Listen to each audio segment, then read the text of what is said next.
Qual é o pior crime que pode acontecer na internet?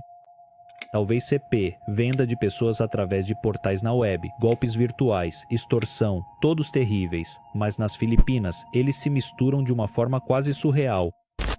Por isso, hoje eu gostaria de falar com você sobre o lado mais sombrio da internet nas Filipinas. Caldo de galinha. As Filipinas são um paraíso para os degenerados.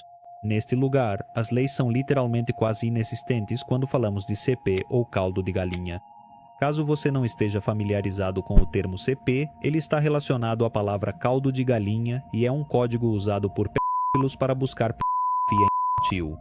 As iniciais da frase são C e P, as mesmas de child. O mesmo acontece com frases como clube, pinguim ou código postal, que são usados como códigos para se comunicar em fóruns online sem serem banidos da plataforma. Voltando ao assunto, não é só agora que nas Filipinas as leis contra o CP são quase inexistentes. Historicamente, as legislações contra esse tipo de conteúdo sempre foram bastante fracas e, na maioria dos casos, mal aplicadas. E não é que não existam leis contra essa prática, porque existe a Lei de Proteção à Criança contra exploração, abuso e discriminação, e a Lei contra infantil. Acontece que há muitas lacunas e falta de recursos para garantir que elas sejam aplicadas corretamente. Além disso, a corrupção e a falta de treinamento da Força Policial Filipina permitem que muitos degenerados escapem impunes desses casos. E embora o governo filipino tenha tentado fazer algo, a realidade é que a grande demanda por esse tipo de conteúdo e a pobreza no país criam um ambiente ideal para que os pervertidos continuem perpetuando o abuso de menores e assim vendam esse material por altas quantias de dinheiro. Algo assim aconteceu com o caso do famoso vídeo Daisy Destruction, que chegou a ser oferecido por mais de $10 mil por fragmento, onde é possível ver como fazem coisas terríveis a uma pequena de 18 meses, apelidada de Daisy. O criador se chama Peter Schooley e ficou famoso graças aos seus crimes relacionados à exploração infantil nas Filipinas, além de fundar a produtora de CP mais grande e lucrativa da história, chamada No Limits Fund. Graças ao universo ou qualquer coisa que nos controle, esse homem foi preso em 2015 e condenado a 129 anos de prisão na penitenciária provincial de Cagayan de Oro. O pior de tudo é que esse homem nem sequer é filipino. Ele nasceu em Melbourne, Austrália, e foi recebido nas Filipinas de braços abertos, depois de ter sido acusado de crimes sexuais e de ter roubado mais de $2 milhões em um golpe digital. Scully sabia que as Filipinas eram o lugar perfeito para ele, pois havia feito alguns contatos no país depois de criar um site onde conectava prostitutas filipinas de todas as idades. E quando digo todas as idades, quero dizer todas as idades, com pessoas ricas da Austrália. Esse cara era obcecado pelo negócio paralelo das crianças. Quando chegou às Filipinas, graças a alguns contatos no meio, conheceu uma prostituta adolescente de 14 anos chamada Carmen Ann Álvares, que ele fez sua namorada e cúmplice dos atos abomináveis que cometia no país. Com a ajuda de Carmen, Scully oferecia dinheiro às menores e suas famílias em troca de participarem de suas gravações. Especificamente com a pequena Daisy, que na verdade se chamava Barbie, Peter convenceu a mãe a entregá-la, dizendo que ele era um multimilionário filantropo australiano que gostava de mudar vidas, de jovens sem recursos, dando-lhes educação, lar e comida, além de oferecer uma grande quantia de dinheiro. Literalmente comprou a filha de uma mãe, algo que acho que minha mãe teria feito comigo se tivesse tido a oportunidade. Bem, voltando ao caso e deixando de lado minhas piadas ruins que tentam encobrir os traumas da minha infância, estima-se que Peter produziu pelo menos 10 horas de conteúdo mórbido, embora o número específico de vídeos e fotos nunca tenha sido especificado.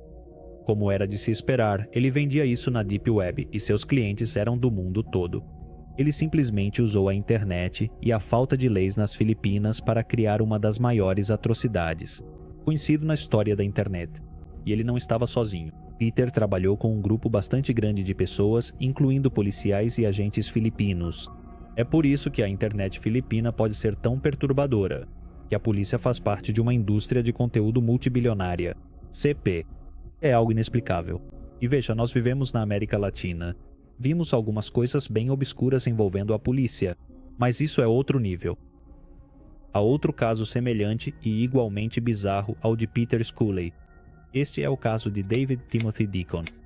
Em 2017, as autoridades do país e o FBI realizaram uma operação em sua residência em Mabalacat, Filipinas, onde descobriram uma rede global de abuso infantil transmitido ao vivo, na qual milhares de doentes pagavam para assistir e dirigir abusos a menores em tempo real. Assim, Dickens não apenas gravava o abuso, mas também permitia que pedófilos do mundo inteiro pagassem para comandar esses atos ao vivo. De verdade. Quando as autoridades filipinas invadiram a casa de Deacon, encontraram 2 meninas menores de idade que haviam sido submetidas a todo tipo de atrocidades. Além disso, foi recuperada uma quantidade massiva de evidências, discos rígidos, câmeras, brinquedos e roupas íntimas infantis, assim como roteiros detalhados que Deacon usava para dirigir as transmissões e vídeos. E assim como aconteceu com a pequena Daisy e Peter Scully, um dos elementos mais inquietantes do modus operandi de Deacon foi a exploração da pobreza extrema na região, onde famílias desesperadas vendiam seus filhos ou colaboravam na produção desse tipo de conteúdo apenas por dinheiro. E novamente, graças ao universo ou qualquer coisa que controle o nosso mundo, Deacon foi condenado por múltiplas acusações de abuso infantil e tráfico de pessoas. E como esses, com certeza devem existir milhares de casos habitando a internet filipina que nunca serão encontrados. Esta é uma das razões pelas quais a internet filipina é uma das mais perturbadoras de todo o mundo. Golpes amorosos. Na verdade, os golpes amorosos costumam ser muito comuns em grande parte do mundo, mas o que acontece nas Filipinas com esse tema é algo totalmente fora de controle. Além disso, estima-se que 63% desses golpes no mundo são operados diretamente de Manila, a capital das Filipinas. Os golpes amorosos são realizados por pessoas que criam perfis falsos, fingem um relacionamento amoroso com qualquer desavisado que encontram na internet, o manipulam e roubam seu dinheiro. Então não, Catita 69 a 3 km da sua casa. Não é uma gótica gostosa que quer te conhecer? Em 2016, houve um caso em que um empresário australiano de 54 anos, chamado David McLean, conheceu Lani Manalo, uma mulher solteira em busca do amor, em um site de relacionamentos. Após meses de conversas amorosas e fotos eróticas, Lani convenceu McLean a lhe enviar dinheiro para algumas emergências familiares que ela tinha. Depois de 6 meses e mais de $35 mil gastos, McLean decidiu ir visitar o amor da sua vida nas Filipinas para poder lhe fazer uma surpresa e conhecê-la pessoalmente, algo que, obviamente, nunca aconteceu. O pobre empresário percebeu que Lani não existia e que havia sido vítima de uma rede de golpistas locais, que usaram várias contas bancárias e diferentes tipos de métodos de transferência para receber o dinheiro, o que tornou extremamente difícil para McLean rastrear os fundos. Ele denunciou o caso, mas graças à incompetência das autoridades filipinas, nunca conseguiu recuperar seu dinheiro nem fazer com que os culpados fossem punidos. Eles simplesmente riram dele, o descartaram como inocente e disseram que não havia muito que ele pudesse fazer para reaver seu dinheiro gasto. E assim como David McLean, isso aconteceu com muitas pessoas, e não apenas homens. Em 2019, mais de 20 mulheres americanas e europeias foram enganadas por um grupo de golpistas filipinos liderados por um homem chamado Aldrin Mactanon. Esses homens se passavam por soldados americanos que estavam em missões no exterior. O que eles faziam era procurar fotos de soldados americanos bem atraentes, criavam perfis falsos em vários aplicativos de namoro e se faziam passar por soldados solteiros em busca de amor e cansados da guerra. A partir dessa premissa digna de novela, ele começava a conversar com várias mulheres, contando histórias dramáticas e românticas, algo que as mulheres adoram, e assim as seduzia e ganhava sua confiança. E assim como Lani Manalo, esses golpistas passavam meses conversando com as vítimas cultivando um relacionamento romântico, sexual e emocional. Os supostos soldados diziam que estavam em missões secretas no exterior, por isso era muito difícil para eles administrar suas finanças. Assim, começavam a pedir dinheiro para as mulheres carentes de amor, com a desculpa de emergências, problemas legais e muitas outras coisas. O caso mais pesado das fraudes amorosas foi o caso de uma garota que disse ter enviado mais de $100 mil ao seu suposto namorado, um soldado, em um período de 2 anos. Com o tempo, várias mulheres perceberam o golpe e começaram a denunciar o caso. As autoridades filipinas, em conjunto com o FBI e a Interpol, trabalharam para encontrar os golpistas. No final, em uma operação realizada em julho de 2019, a polícia prendeu Aldrin McTanon e várias pessoas que trabalhavam com ele. Foram apreendidos computadores e telefones com informações sobre suas operações e vítimas que haviam sido enganadas. E bom, obviamente, as mulheres enganadas nunca conseguiram recuperar o dinheiro que gastaram com os supostos soldados. Também houve outro caso interessante.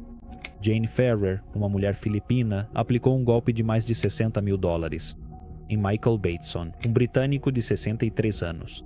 Michael e Jane começaram a conversar pelo Facebook em meados de 2017, e para ela não foi difícil conquistar sua confiança. Michael era um homem aposentado e solteiro, com pouca companhia. Ao longo de um ano, Jane se encarregou de conquistá-lo, tratando-o bem e enviando todo tipo de fotos.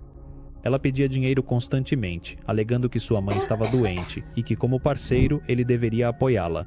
Assim, durante esse tempo, Michael praticamente ficou responsável por sustentá-la. Ele enviou um total de $60 mil ao longo de um ano, ou seja, aproximadamente $5 mil por mês. Tenha em mente que o salário médio nas Filipinas é de $400 por mês. Jane estava tirando de Michael mais de 10 vezes o que uma pessoa normal ganha nas Filipinas. Uma verdadeira loucura. E bem, como na maioria desses casos, quando Michael viajou para as Filipinas para conhecer o amor da sua vida, Jane desapareceu completamente. E apesar de ter denunciado o caso às autoridades do país, o pobre e solitário Michael jamais conseguiu recuperar seu dinheiro e muito menos sua dignidade. E como esse, há muitos casos semelhantes. Pessoas solitárias que buscam o amor na internet e acabam enviando dinheiro para um senhor filipino que está brincando com seus sentimentos, mais do que seu ex brincou com você. Online Crusaders. Online Crusaders, que literalmente significa cruzados online, são um grupo de pessoas encarregadas de destruir as vidas de todos os tipos de degenerados e criminosos. Online. Olá, senhora, tenha um ótimo dia. Meu nome é Mark e estou ligando para você da Microsoft sobre seu computador. Estou ligando para você para minha coluna sobre seu futuro. Tudo bem. Recebemos algumas informações de segurança? Eles são uma espécie de vingadores da internet, então nem tudo o que você encontra na perturbadora internet filipina é totalmente ruim. Esses grupos surgiram em resposta à total impunidade que existe para a maioria dos crimes online, principalmente os relacionados à exploração infantil, fraude e crimes sexuais. Eles fazem justiça com as próprias mãos, expondo e doxiando criminosos nas redes sociais, fóruns ou até mesmo entregando-os às autoridades.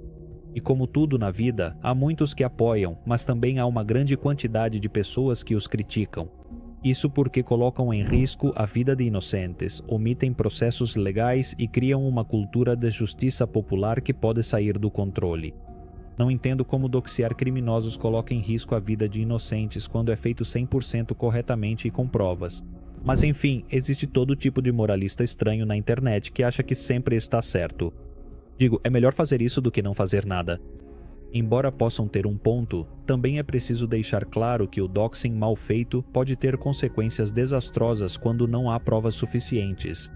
Quando se expõem os nomes e endereços de supostos criminosos, é preciso ter muita certeza de que são culpados, porque não só eles são colocados em risco, mas também suas famílias, que podem não ter nada a ver com seus crimes. Por exemplo, em 2017, um grupo de justiceiros nas Filipinas, agindo sob a premissa de proteger as crianças, começou a investigar supostos pedófilos nas redes sociais. Em uma dessas ocasiões, eles se depararam com Ray, um homem de 34 anos que estava usando uma conta online para interagir com pessoas, incluindo adolescentes. Esse grupo o acusou de ser um predador sexual, afirmando que sua atividade online era suspeita. Eles coletaram informações pessoais de Ray, incluindo seu nome completo e endereço, e publicaram em várias plataformas sociais. Nas publicações, o rotularam como um abusador de crianças. A publicação se tornou viral, e em questão de horas, seu endereço foi divulgado, e uma multidão de pessoas foi até sua casa para literalmente matá-lo. Obviamente, a situação saiu do controle, e até os vizinhos começaram a exigir justiça.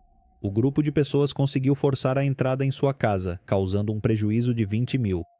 e destruindo completamente o interior, sem se importarem que sua esposa e filhos pequenos estavam dentro.